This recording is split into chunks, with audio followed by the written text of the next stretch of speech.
Salut à tous, on se retrouve aujourd'hui pour le Thread Horror Show. C'est parti, générique.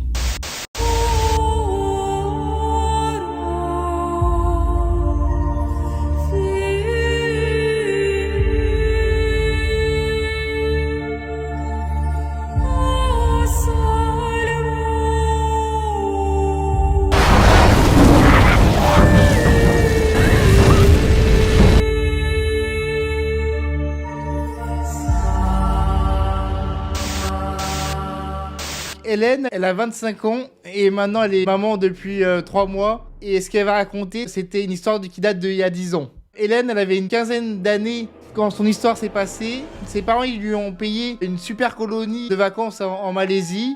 Donc c'était un rêve pour Hélène. 3 semaines de road trip avec des moniteurs super cool. Et en tout, il y a 30 jeunes de 14 à 18 ans.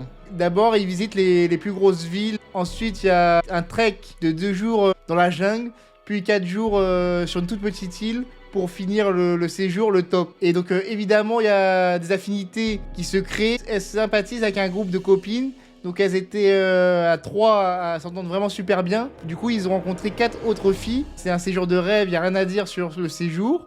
Et jusqu'à un soir, le dernier d'ailleurs, et heureusement, Hélène, elle explique qu'il y avait 3 nuits dans ce petit îlot de rêve. Le tour, il se faisait à pied en 40 minutes. Donc c'est une petite île.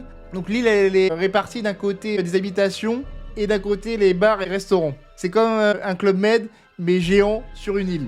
Donc toute la colo, elle était répartie dans plusieurs petites maisons. Donc il y avait qu'une seule rue avec toutes les habitations côte à côte. Et donc elle se souvient qu'elle avait passé des super soirées, un peu rituelles sur l'île.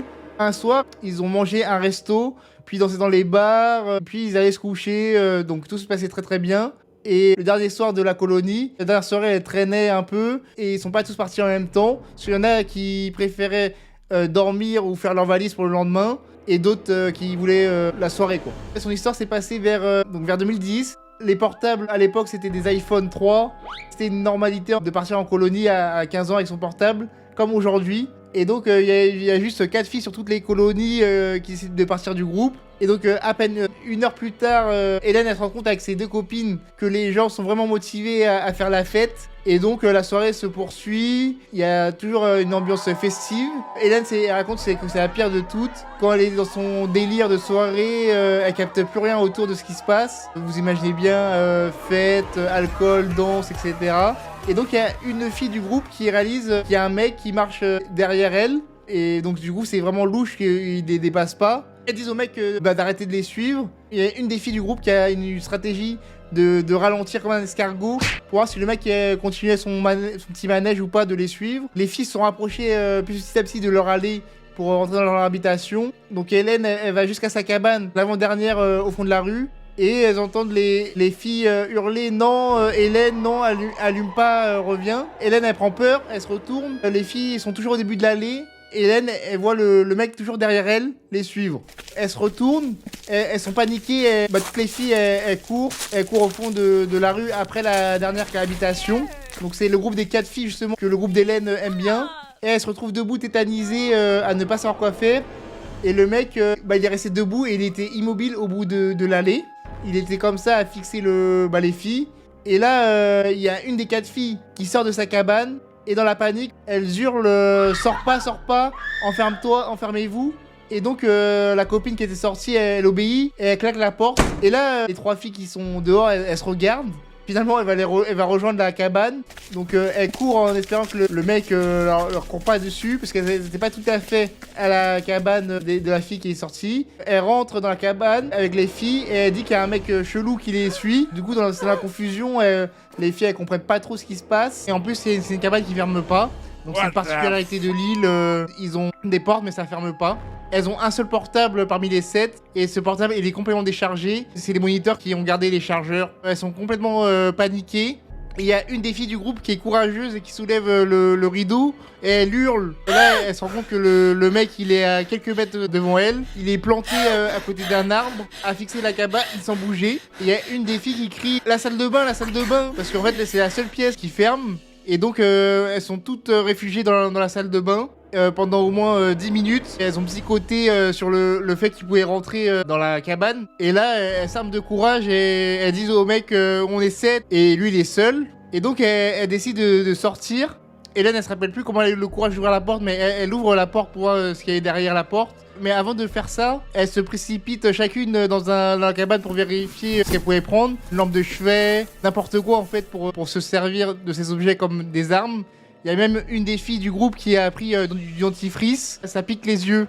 Le pire, c'est que quand ils ont ouvert la porte, il y avait l'ombre du mec qui était près du rideau de la cabane. Donc il entendait marcher. Et là, le mec, il frappe à la porte. Elles sont tellement paniquées que tout le monde crie. Après, il y a eu un gros blanc de plusieurs minutes. Et après, ça refrappe à la porte d'un air précipité. Les filles, elles décident d'ouvrir la cabane en criant. Et là, c'est la surprise, parce qu'ils voient leur moniteur. Et là, le moniteur, il se rend compte qu'il y a quelque chose qui est louche. Il dit ouais, vous êtes malade de crier comme ça, qu'est-ce qui se passe et tout. Les filles sont soulagées de voir le moniteur. Et les filles, elles lui expliquent qu'il y a un mec chelou qui les a suivis. Et donc il prend 2 filles du groupe pour porter plainte et aller voir la police de Lille. Et pendant que le moniteur il expliquait tout en anglais, du coup il y a une des filles qui voit le mec rôder aux alentours. Il y a une des filles qui disait c'est lui, c'est lui. La police, ils l'ont interpellé le type. La police, elle lui dit montrez-nous où vous habitez, on vous raccompagne chez vous. Et donc ça, c'était pour voir si le mec, il avait suivi ou pas les filles intentionnellement. Et du coup, le mec, il le laisse passer devant. Donc là, le mec, s'il tournait dans l'allée, ça voulait dire qu'il habitait dans l'allée, qu'il n'y avait pas de problème. Le mec, il a pas tourné dans l'allée. Il savait pas où c'était exactement pour retourner dans l'allée. Et donc là, la police, on a déduit que c'est louche, quoi. Et donc du coup, ils sont retournés au commissariat. Et le mec, il est connu des services de police de Lille. Et il a juste eu un avertissement. Il s'est fait engueuler par sa femme en rentrant chez lui. Il y a Hélène qui nous explique également que dans sa cabane, il y avait une fenêtre qui était tombée. Donc la dernière nuit, elles ont dormi seules dans la cabane. C'était très inquiète. Mais tout s'est bien passé finalement. Ensuite, tout le monde est retourné en France. Et finalement, les filles, elles ont découvert qu'un mois avant leur arrivée sur l'île, il y avait une personne déjà portée disparue. Et donc, est-ce que c'est lié à ce mec-là ou non? On ne saura pas le fin mot de l'histoire. Et voilà l'histoire d'Hélène et de sa colonie de l'enfer.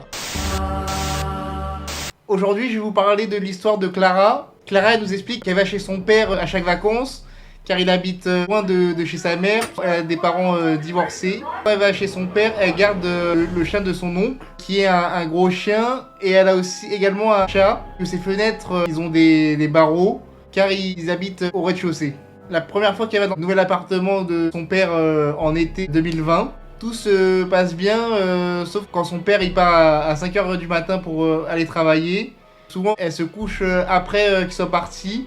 Elle regarde partir également par la fenêtre quand il part à 5h du matin. Et ensuite, elle va se coucher donc avec le chien. Vers 7h du matin, le chien il aboie, ça la réveille. Et elle va aller voir pourquoi il aboie. Elle regarde par la fenêtre devant chez elle. Et là, elle voit une personne qui est en train de la fixer à travers la fenêtre. Clara, elle se dit que c'est juste un voisin un peu trop curieux. Et donc, elle l'ignore, mais elle surveille quand même. Et finalement, elle joue tranquillement dans sa chambre en écoutant de la musique sur YouTube. Et également, elle regarde des threads horreur pour passer le temps. Et elle a oublié de nous préciser que le bâtiment en face de chez elle, ils sont très proches car c'est dans une petite rue. Alors il y a une petite route qui a un sens unique entre les deux. Et elle surveille toujours jusqu'à ce que son père rentre de temps en temps par la fenêtre. Et là elle voit toujours le type en train de fixer chez elle jusqu'à 14h. Puis quand son père il arrive du travail, elle en parle directement à son père. Et son père il l'a pas cru. Et à la fin des vacances d'été, elle retourne chez sa mère, puis arrivent les vacances d'octobre. Tout se passe normalement, sauf le même type, toujours qui observe toujours par la fenêtre. Et ensuite, donc sa cousine, elle vient dormir chez elle, donc chez le père de Clara. Ils jouent tranquillement le soir. Et ils font semblant de dormir pour voir ce qui se passe. Pendant que le père il était réveillé avant de partir au travail, Clara elle a fermé la porte à double tour derrière lui, comme à chaque fois il part. Elle retourne jouer avec sa cousine. Et vers 7h du matin, le type passe à sa fenêtre, il est toujours en train de fixer l'appartement. Et là, Clara elle vérifie qu'il y a encore son chat. Puis sa cousine elle a faim et soif, du coup elle va pour déjeuner. Clara elle la suit, sauf qu'au moment où elles arrivent dans la cuisine, elle lui demande: Clara, tu t'as bien fermé la porte? à double tour. Elle lui répond qu'elle a bien fermé la porte à double tour Yes. et qu'elle devrait encore l'être. Mais là, sa cousine, elle lui dit que non. Du coup, Clara, elle prend son katana qui est dans sa chambre et elle met sa cousine derrière elle car elle est plus jeune. Clara, elle avait 17 ans à l'époque et sa cousine, elle en avait 11. Clara, elle ferme la porte à clé du coup.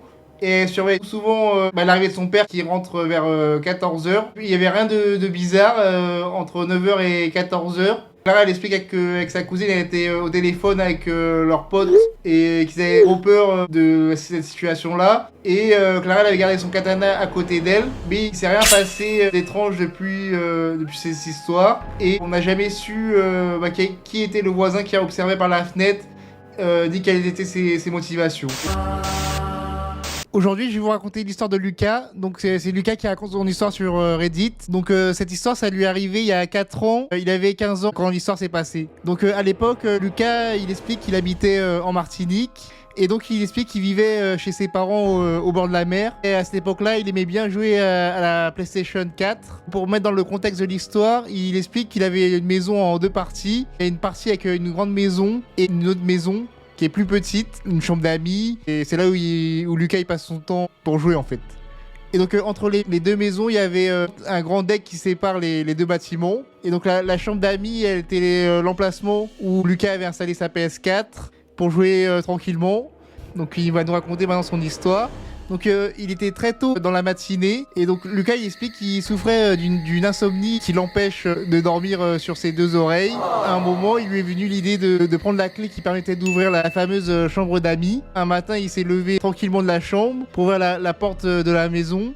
La nuit lui paraissait différente, cette nuit-là, où il est sorti pour prendre les clés. Lucas il a senti que l'air était lourd. Quand il a pris la clé, il a quand même récupéré la clé de ses parents. Et ensuite, il est retourné dans la petite maison. Malheureusement, Lucas, il avait le réflexe de ne pas fermer les portes à clé. Il faisait ça pour éviter que quelqu'un d'autre vienne si jamais il dormait. Et il a joué dans le noir pour pas se faire repérer par ses parents. Et c'est à ce moment-là qu'une heure après, il y a un truc pas normal qui s'est passé dans cette petite maison. Il a entendu la porte de la cuisine grincer et il entend marcher sous le sous-sol de sa chambre quelqu'un qui est là, qui est rentré dans la maison. Et dans son esprit à Lucas, à ce moment-là, il panique pas puisqu'il pense que c'est ses parents qui sont réveillés pour partir au travail. Alors il met sa partie sur pause. Il respire plus pour entendre le bruit. Et il entend un tiroir qui s'ouvre et qui se referme.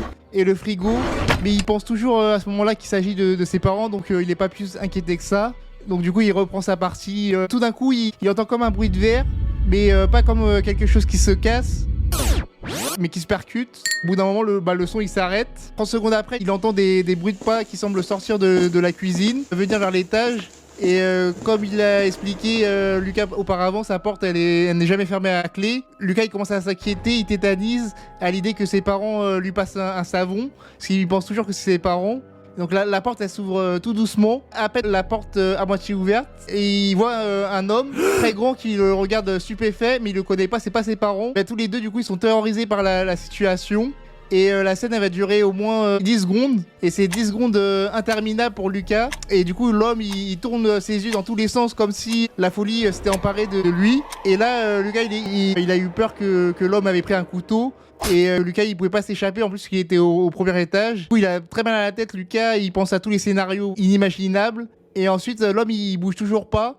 Et Lucas non plus. Et à un moment, l'homme il décide de bouger et il referme la porte. Il claque la porte de la chambre de Lucas. Il part dans une course effrénée au sous-sol, au rez-de-chaussée. Lucas il entend traverser le gravier. Lucas il n'en croit pas ses yeux, il est toujours sous le choc. Et 5 minutes après, il retrouve ses esprits et il sort de sa chambre. Et il descend vers la cuisine. Il voit sur la table que l'homme il avait sorti du lait et des céréales. Et il a ouvert le paquet pour manger un peu. Et là, Lucas, il comprend pas pourquoi il a fait ça, cet homme-là. Lucas, il décide d'aller réveiller ses parents. Ses parents, ils s'empressent d'appeler la gendarmerie pour prévenir qu'il y avait une intrusion chez eux. Et 20 minutes après, les gendarmes, ils sont arrivés dans la maison de Lucas et ses parents.